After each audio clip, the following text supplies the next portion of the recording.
Well, my name is Sonia Cobos. I'm originally from Mexico. I moved to San Diego about 9 years ago, and I married a U.S. citizen, and I have one only child.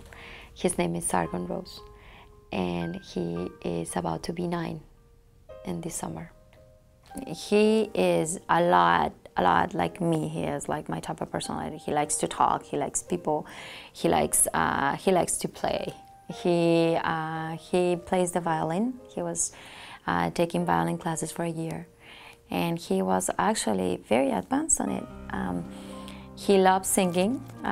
He wanted to be. He used to say he wanted to be a singer chef or a chef singer, because he likes to bake cookies and he likes to sing opera, especially Ave Maria and that sort of songs.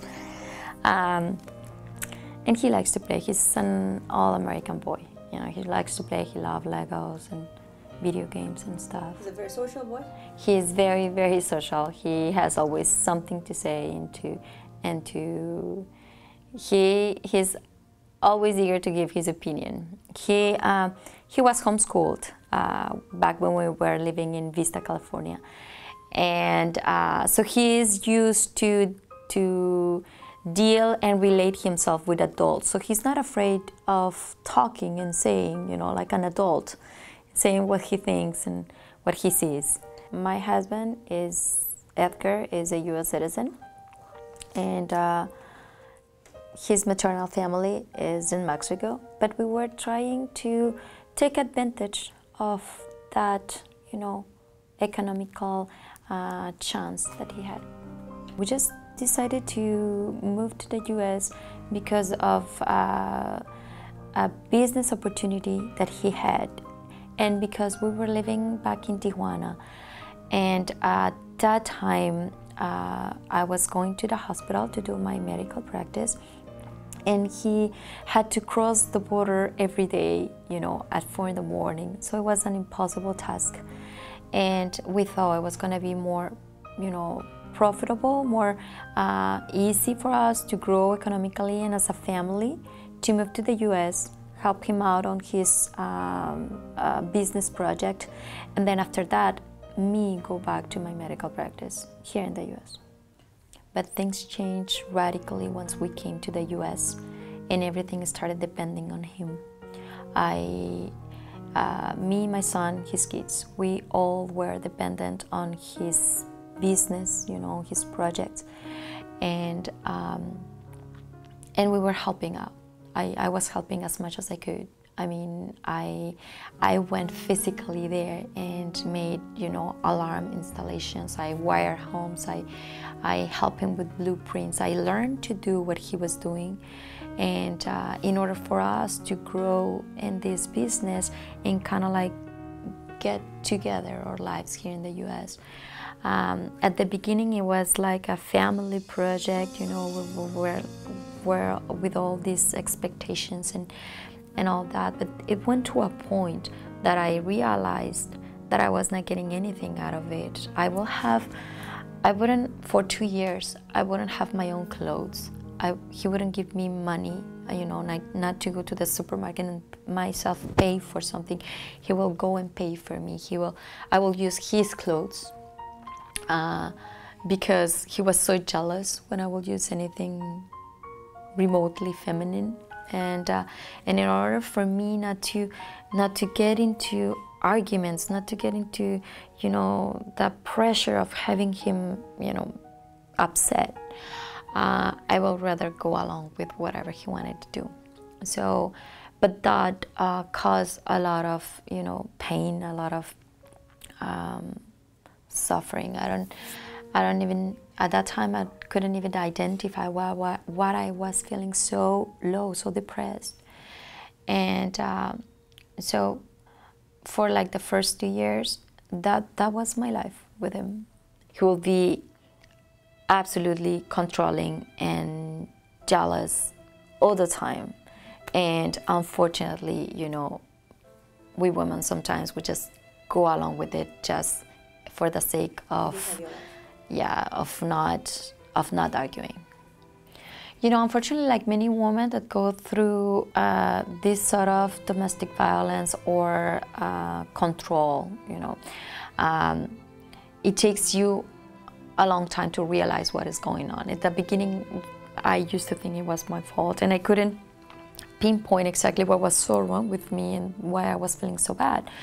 So it took me time, and then there was one point where I realized that all of our marriage issues would be solved if I could only get back in track to my life. You know, go back to school, go back to my practice, do something about my life, have a project again, not just you know what he wanted, not just his project, but something on my own. And so I started talking to him, and I will say, you know, I want to go back to work, I want to go back to do something. It was very difficult. At the beginning, I felt like he couldn't understand that. And unfortunately, too, you isolate a lot when you have marriage issues. You don't tell to your family, you don't tell to anyone, because it's so personal, intimate. So, but finally I decided to open up. I talked to my brother, he lives in Denver, Colorado, and I said, you know, this is what's going on. And I felt so, you know, unhappy and so depressed, beyond unhappy. And then he would say, you know what, why don't you come and visit me? And you can stay here at my house, you know, like, you know, freshen up a little and kind of like rethink what you're gonna do. And then he knew that I used to be back in Mexico, you know, into acting, into TV, into some stuff. So he introduced me to some friends that they were doing this project for a TV show in Spanish. And well, there was a chance there, and I started to explore that chance. So when I took off to Denver, Colorado, I talked to my husband and said, you know what, I need to do this because we need to fix our marriage. I didn't want it to get divorced, I didn't want anything. I just wanted, you know, to fix our situation. And he said yes. And I was amazed. I thought that he finally got it. We made the arrangements. He didn't want my son to stay at my brother's because he didn't want it, you know, to have a family friction, you know, how sometimes we are very delicate with our kids, right? And I said, it's okay, I will go by myself, and I kept in touch. And that's what we did. We kept in touch all along that time, and we were, you know, over the phone, over Skype, over emails, text messages. I mean, you know, nowadays it is easy. And then one day he stopped answering my phone calls. We were 1 week or two before my son's birthday. And we already had talked like, what are we gonna do? Are you guys gonna come to Colorado? Shall I go to San Diego? Shall we go somewhere else just for fun? And then, you know, talk about what we're gonna do. What's the next step? But he stopped answering my phone calls. I started to get very worried about it. I thought that something had happened to him. And so I just decided to come back to San Diego, and I arrived on my son's birthday. I arrived to my house. My house was empty. My keys couldn't open the doors, and my husband was not answering my phone calls. So everything was together, and the whole picture was there together. I knew that my husband had pretty much abandoned me and kidnapped my son at the same time. He took everything. My house was empty. I couldn't open the door, and nothing. Not my clothes. Not, you know, my dog. Nothing. My house was completely empty. Do you remember the last words? What you talked to your son about? Yeah, I told him, baby, I love you so much, and I want you to know that I love you so much, baby. And I'm going back. I'm going to see you very soon. Okay? And then he sort of started to get emotional. But that was not so unusual. I mean, he missed me and I missed him, and we were far apart. So, but I remember I told him that I love him very much. You know, I will have never imagined he will do this. It is, to me, it was completely out of character when I realized what was going on. To this point, after almost 2 years, I think this is some sort of punishment or something, you know. I think I somehow, from his point of view, got out of his controlling system by me going to Colorado and starting to go, into a TV show. Come on, of all the things that I could have done, it was a TV show, a lot of exposure and stuff. I really don't know. It was not that of a success. It was something very mild. It was just a startup. But now, the only thing I can think or I can imagine as a reason for this is just, punishment. So far, we really don't have any leads. The case is pretty cold. He could be in any place in the US, or he could be in Mexico. Because of his dual citizenship, he has the option to be in Mexico. But we really don't know. Here in the US, it's not that difficult to hide either. So, if someone has seen him here in the US or in a different state, not in California, somewhere else, it is possible. It is possible. So if someone has seen a person with the physical characteristics of Edgar or of my son, feel free to call, because it's not so out of place. Could be anywhere. Well, if he was in Mexico, my best bet would be Tijuana. His mother lives there, and he pretty much grew up in there, so he's very familiar with the area. So Tijuana is the more likely place where they could be found in Mexico, in case they are in Mexico. The first day I tried to find them walking through San Diego, I felt like I was losing, my mind, and I was looking for them. I was desperate. I started walking through San Diego. For some reason, I thought I needed to walk all the streets in San Diego until I found them. But obviously, that was not gonna do it. The first contact with the police was in Chula Vista. I called the police. I called 911 when I was in Chula Vista because I needed to know about my son. She didn't tell me anything. She didn't guide me through what I needed to do. She just pretty much said that I was making a circus. The more likely this was a custody battle, and I was making up a circus. That's what her response was. So at that moment, it pretty much destroyed me, and I didn't know what to do.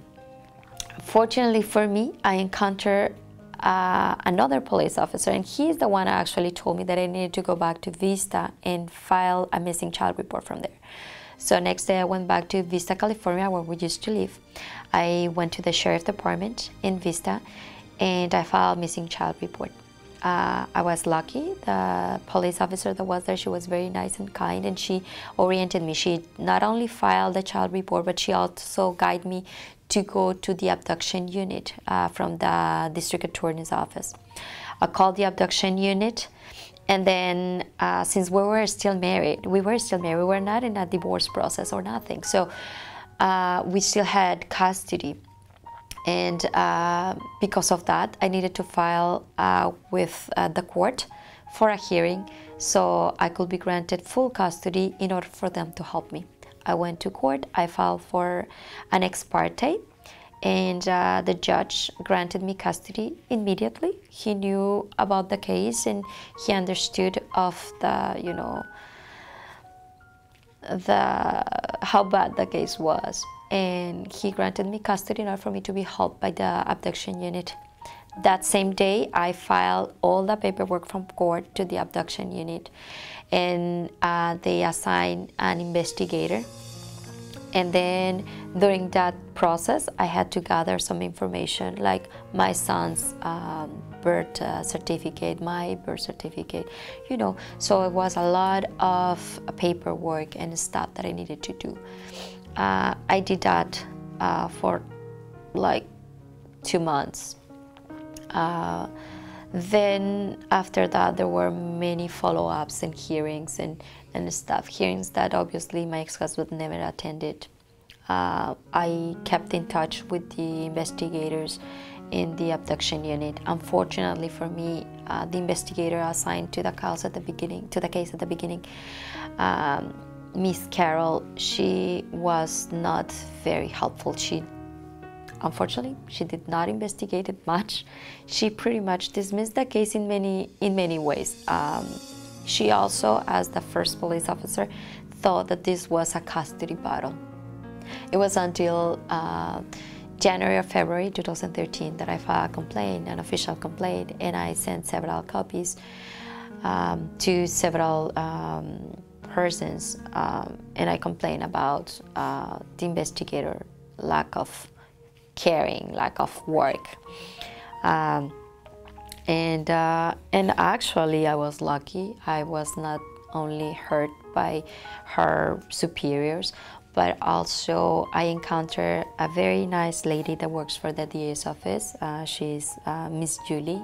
I will omit her last name because of her privacy, but she has been really an angel on this case. She has done a lot of investigation. She is the one that helped to put in place the arrest warrant, because amazingly it took 1 year to get an arrest warrant against my ex-husband. So yeah, I was very fortunate to get her in that case, and now she's still in the case, and she's still very proactive investigating.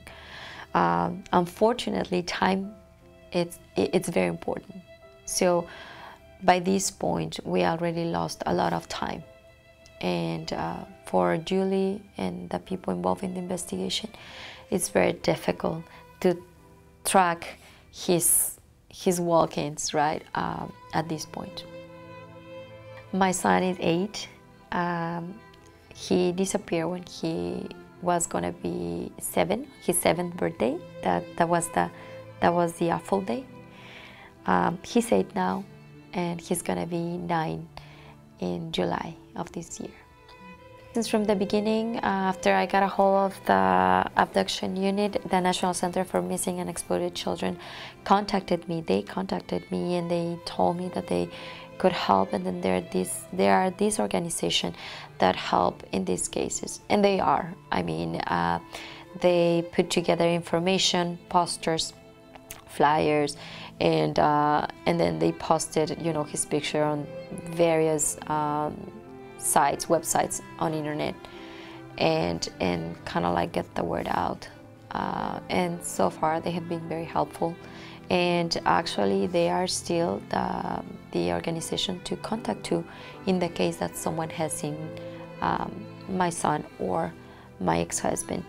You can always call to the 1-800 National Center for Missing and Exploited Children, and just tell the information. My son's name, Sargon Rose, is very unusual, so I'm sure it's gonna be easy to get to his file. And they are amazingly, regardless of the awful amount of cases they have, they are very aware of the cases, so it's very easy to contact them and talk to them.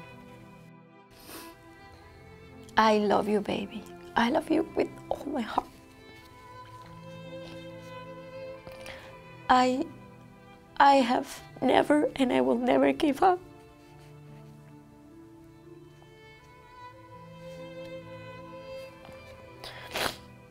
And please,